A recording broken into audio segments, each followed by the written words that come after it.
And good morning. Let the Monday morning ruckus begin right now. My name is Jay Cleveland Payne. This is things you might not have heard, and we're a little behind, a little late this day because we actually took the time to proofread our slides, but we did it with about 2 minutes to spare and had some changes. So, just for your sake, because you care about the quality of this stuff, we got you the actual information we want to give to you, the actual information you want. 10 news stories, 10 headlines from the past weekend that you vetted as conversational. Some of them are a bit out there, if you will, but we've had a very rough weekend and a very rough week, if you will. And so some of these things that will kind of be way off the beaten path will hopefully rise, help your spirits rise, because we're starting off pretty deep, pretty heavy with the video of Tyre Nichols and all that stuff. Now, as I said, that plus 10 other stories from the weekend. Now, you'll get more details on how to upvote the weekends, how to vet the stories, if you will, towards the end of the chat for the headlines. Give us about 13, 14 minutes, and we'll get to that part right there. But the main thing to remember is that this is a thing. The Conversation Project is a website, is a project, is a way of life, if you will. And you can find more details about other things we produce, including some extra programs and ways you can connect with us at the website. This is theconversationproject.com. So check it out as well. Not right now. You need to kind of have all eyeballs up here first, or ears if you're listening to the podcast in the audio form, and get ready because we have 10 stories, as we say, vetted by you and curated by me, Jay Cleveland Payne. Let's get into the first one, a heavy one, if you will. Video shows police kicking, pepper spraying, beating Tyre Nichols after traffic stop. The video of the traffic stop of Tyre Nichols, 29, was released on Friday, and that showed that he was tased, pepper sprayed, and brutally beaten by Memphis police officers during a January 7 traffic stop. Video has been described as absolutely appalling and alarming. If you watched it, you pretty much have to agree with what you saw. Now, a whole lot of stuff came from that whole lot of stuff in the videos. In fact, many videos, different dash cam videos, different surveillances, advances for people, and a surveillance camera that was just on a pole where the traffic stop was that covered the actual kind of wide angle of what was going on. And what we found mostly was the story originally told by Memphis police is not the story that played out. And the really hard part is the way we are doing these things, policing isn't quite working the way we're planning it. This was bad policing. Now, was there's issues involved that make this a really, really bigger hot topic, as in all 5 officers that were involved in the beating of this man and the killing of this man were all black officers, but they were part of what's called a scorpion unit. That's just their term for it. Essentially a unit that's made to intervene on what's supposed to be violent crime and big time stuff. This was supposedly a traffic stop where he was erratic and ran. But it seemed like, they yanked him out of a car and started harassing him, and he ran, and they beat him to death. That's what the video basically shows. You can comment on this one anywhere you are seeing or hearing this, and we can do more comments on that. I'd like to know your thoughts and opinions on this. We'll talk more about this as the story goes on. Many of the officers are actually have their lawyers are using the defense that it's the police complex. It's essentially the system that has failed their officers. Not that the officers were overly aggressive or racist in those cases, but essentially the system brought it up, because it's hard to pull the race card on this one when all five officers literally were the same race as the person that was stopped. Let's roll on to the next story, which is not so great as well, but we had to file this one because you guys were really interested in this one. Priscilla Presley files paperwork objecting to Lisa Marie Presley's trust, naming Riley Co-Trustee. And I'm sure I butchered the last name, Keough. Priscilla Presley filed legal documents challenging the 2016 amendment to her trust, and that named her children as co-trustees. She claims that she and Lisa Marie, former business managers, were appointed as the co-trustees in 1993, although this documentation says that no, it's actually her children. So Lisa Marie is fighting to contest the will of the trust, the will of Lisa Marie Presley, if you will. We're going to follow along with this one because what we're seeing a lot lately in celebrity passings is when all involved are famous, it gets to be a really, really big and complicated mess. Think about the Judds. When Naomi Judd died, that turned into a really big, crazy, chaotic, cinematic, and gossip mess. This one may be the same thing. In cases where they're just anonymous folks and no one would know what's happening, and it would happen sort of under the radar, this is something that we're going to see being played out all over the place. As we said, low key for the weekend. But we have a lot of people. I follow a lot of legal folks that follow things like this, celebrity law things online, and interesting, and the how it affects you. And Tyre Nichols took out a lot of airtime over the weekend. Not much airtime for this one, but I'm glad I saw it. Rick Astley sues Young Gravy for impersonating his voice from Never Gonna Give You Up. Rick Astley is suing a rapper named Young Gravy, which because of this, I know there's a rapper named Young Gravy, for allegedly impersonating his voice in his latest track called Betty, Get Money, because you need a Rick Astley voice in that. The song opens with a snippet of Ashley's 1987 hit Never Gonna Give You Up before Young Gravy, not Young Gravy, raps about his lifestyle as a ladies' man and wealth. Now, Rick Astley is turning into the Metallica of the 2000s because he, is suing all kinds of folks. Of course, he sued Pharrell and Robin Thicke for Blurred Lines back in the day, and they got paid for that one, him and his attorney, Richard S. Bush. And so now they're suing Young Gravy for impersonating him in this track. We'll see what happens. We'll see if anybody starts buying up Young Gravy because Blurred Lines is already a hit. We'll see if anybody's making any money off of Young Gravy. Still have no idea who Young Gravy is. GMA anchors Amy Robach and T.J. Holmes depart ABC after reported romantic relationship. This is basically the official "we done with y'all" line. Now, the managers, the people behind the scenes at ABC News, told employees that their patience and professionalism during this investigation was great. Thank you for not going crazy, not jumping off ship. But after lots of meetings and a lot of conversations, many of them productive, some of them just yelling and screaming at each other and pointing lots of fingers, ABC has decided it was best for both Amy Robach and T.J. Holmes to kind of skedaddle and move on. They were taken off the air pretty much immediately after the Daily Mail reported on their alleged affair, which pretty much is now more or less alleged engagement, as they're allegedly going to get married once their divorces are final. So we're not quite done with them yet. There will be the celebrity wedding of T.J. Holmes and Amy Robach. There will be wherever they will work next, which could be anywhere. There will be more to come. There's always more to come.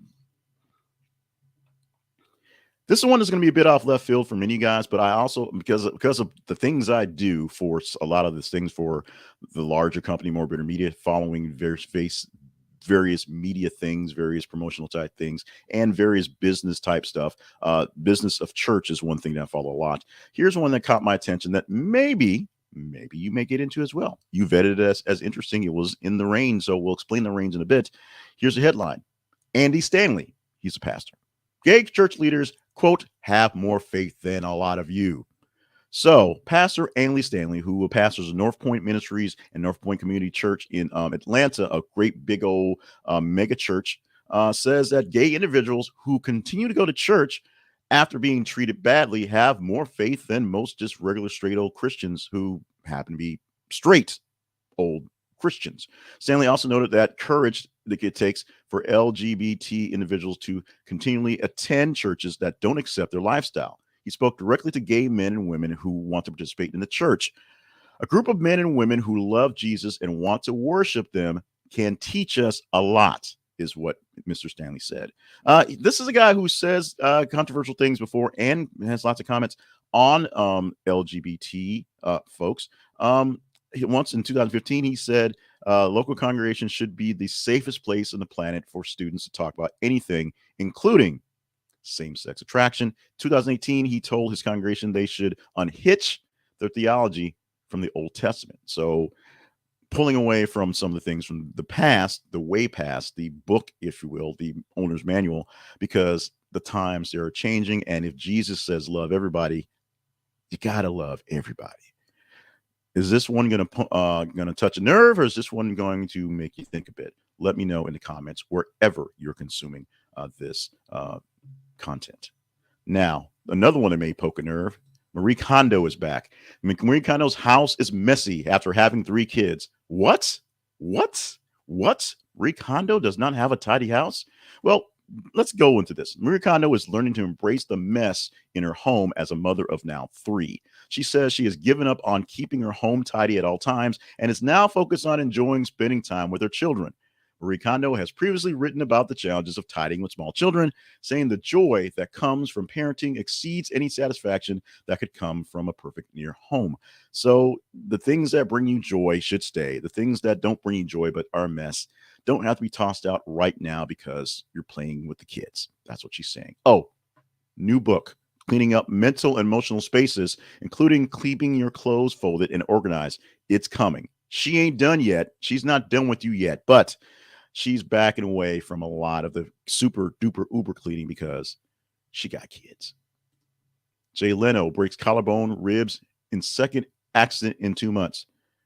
Multiple bones in a freak motorcycle accident last week, just months after his horrific facial burns accident. He is slated to perform at the Encore Theater for the first time in March 31st. So he's still got a month to coalesce, 2 months actually to coalesce, be ready for a big time performance. But 2 accidents in the span of weeks kind of make you wonder. Leno said that his second motorcycle accident occurred on January 17th while he was testing out a 1940 Indian motorcycle. He said that he didn't see a wire strung up around the parking lot until it was too late. Let's move on to the next story this morning. And this is one that's more or less for me because I guess I have this weird sort of beef that he doesn't know about with Emmanuel Ocho. But here's something that's going to turn into a beef on another discussion that I have with some other Black folks, some of them who have original origins, if you will, and how sometimes the words you say and the attitude you keep, and sometimes a person who's basically having issues saying, the wrong things may get you in trouble. Emmanuel Ocho criticized for saying he doesn't have generational trauma like Black Americans because he's Nigerian.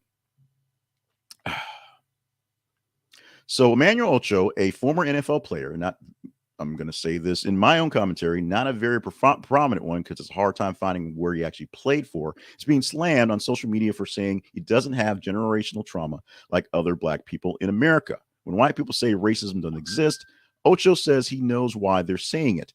He then explains that he doesn't have generational trauma and can deliver the messages in a manner that he can and people can receive it because he's not a Black American per se. He's actually Nigerian American because his parents are from Nigeria, and I believe he was born here. I don't believe he actually is born in Nigeria, but we'll go with that.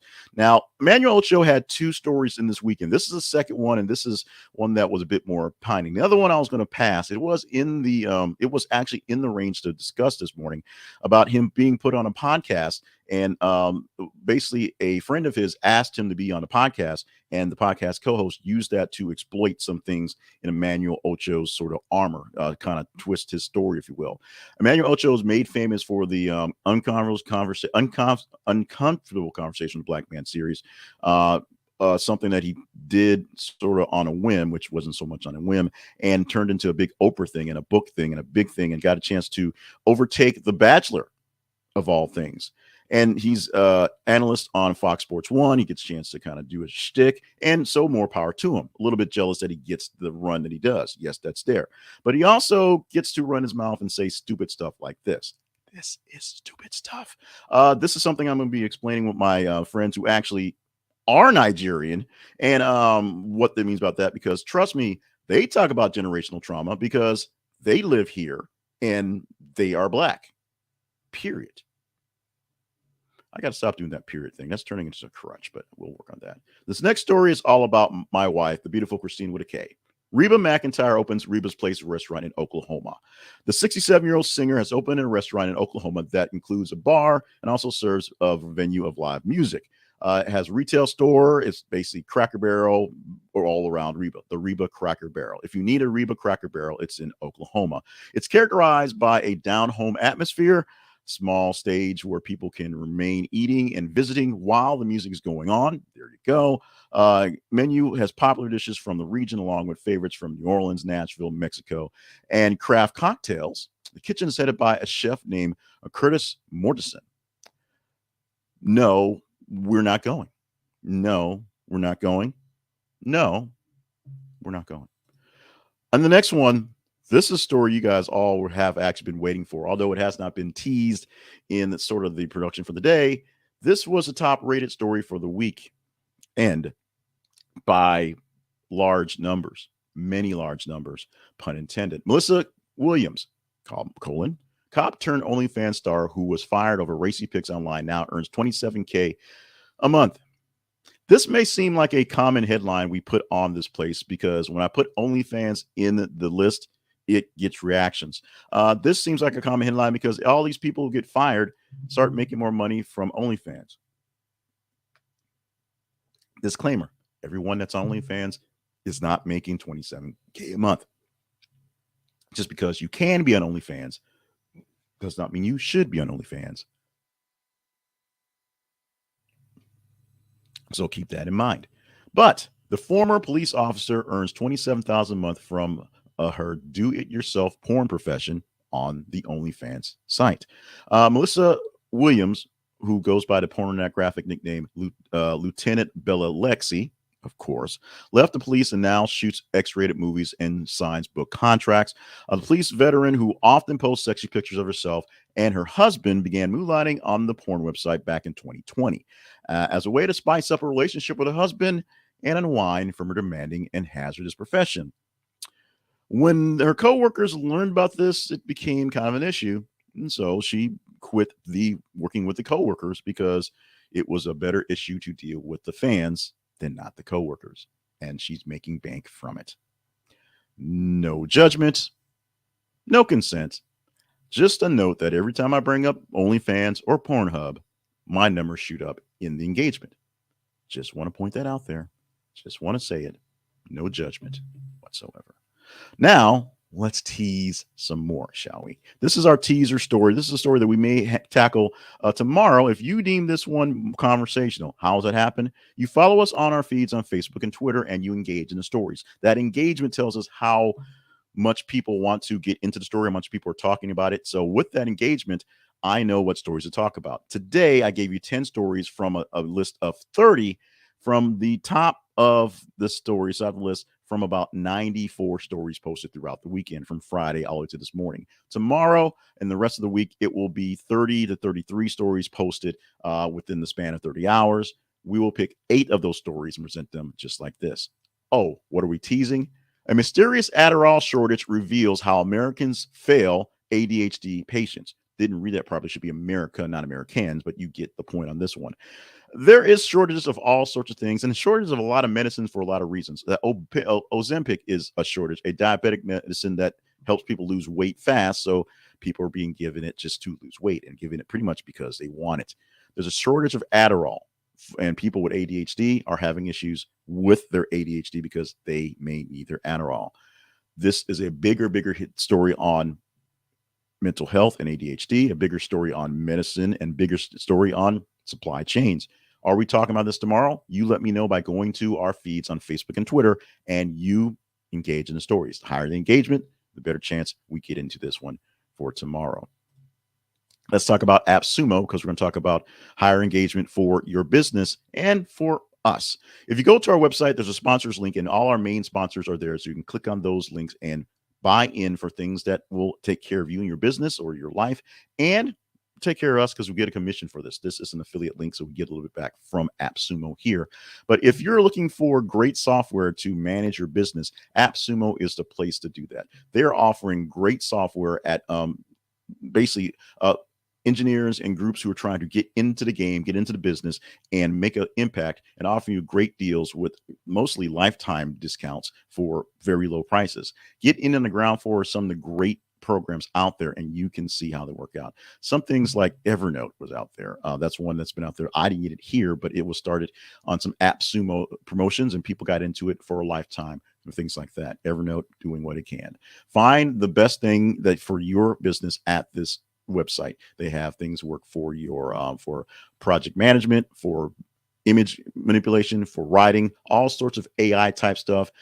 Manage your money. You can do that with some great software for very, very, very, very inexpensive prices. Inexpensive prices. That's what the word is. From AppSumo. This is a conversationproject.com/AppSumo is our affiliate link. This is a conversationproject.com/AppSumo, AppSumo, and jump in on AppSumo. Tell Noah I said hi, the man making this thing happen for AppSumo, and just try it out. You won't be disappointed. In fact, you'll probably have to hide your credit card from yourself because you'll see all the great things you want to buy from AppSumo. Quickly, the Conversation Project is homed at the Conversation Project. This is theconversationproject.com. That's our website where you can find details on the shows that we have. Many shows, including the weekly wrap up and your welcome commentary. You can find out if you want to get this in a different form than you're seeing it. Maybe you found the podcast, you want to see the video. You can go to the website and see links for that. Maybe you're on the video and you really just want to get the newsletter so you can just read it out loud or to yourself. I don't judge that either. You can find links to that. You can find links to our sponsorships page and our partnerships page, because if you think we're giving you fairly good content and fairly good value, we could use some help to keep this thing going. A lot of great dreams that we want to keep going for the year 2023 and beyond that, honestly got stifled in various other things. This is a project that's come to life in various forms and various ways over various years. And if you think we've got the mix right just now, then you might want to help us out and keep things going as it is. That is at this is a conversationproject.com. Now, for some fun stuff, we do all the new stuff. And then we have, although we're running a little behind today, we'll go ahead and get this in our today things. So birthdays for today, January 30th birthdays include Gene Hackman turning 93, who I will say, other than the animated Black Luther from the cartoon that might be a black guy, they sort of hint at that. Gene Hackman is 93 years old today and the best Lex Luthor on the way. Lex Luthor just by near and far, leaps and bounds. Jesse Eisenberg, Phil Collins, the master, 72 years old on the day. Drummer, singer, all-around cool guy. Not doing so great in life in his older age. Health-wise, not so great. The thing with his ex-wife, definitely a tragedy, but we still love some Phil Collins. We need more Phil Collins. We wish we could get more Phil Collins on the road. Maybe he can make an appearance and come on stage and wave to us sometimes. Phil Collins, 72 years old today. And we did not do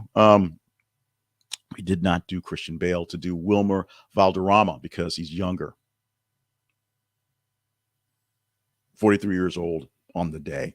Bubble Wrap Appreciation Day is today. And how do we appreciate bubble wrap? Oh, so we do. It saves us all the stuff we send around in our Amazon boxes to get our stuff and keeps it nice and safe and secure. Now, yes, it is even more trash and even more garbage to be put in landfills like those Amazon boxes. But hey, it's not about them. It's not about the polar bears or the geese or the fish. It's about us getting chitskis and nuts, the things that we don't really need, but them to be protected, wrapped in bubble wrap. Today is Bubble Wrap Appreciation Day. Appreciate your bubble wrap accordingly and responsibly. Thank you. Now, one more thing you might not have heard. They're too tired to drive, yet they do it while texting and attending their passengers at the same time. Must be teenagers, right? Nope. They're new moms. A survey of 2,396 moms provides some frightening results. 2/3 say it's tough to concentrate while behind the wheel. 98% of parents driving with a child report being preoccupied for nearly a third of the time they're on the road. FYI, distracted while driving causes 8,000 crashes a day. 78% of the moms talk on the phone while driving with their baby. 26% read and send text messages, not audiobooks, like their phone. Research found you're 4 times more likely to have an accident when you talk on your phone. That includes hands-free. Moms drive exhausted. Truckers average 6 hours and 50 minutes per sleep every night. Moms average 5 hours and 20 minutes. Payne can't read. He averages less sleep. Moms average 150 miles a week running errands and taking kids here and there. More than a third admitted to climbing behind the wheel, even though they were way too tired to drive. We are running very long on the day. I guess Mondays was going to be a 25-minute day. So we're not going to give much actual extra commentary to this.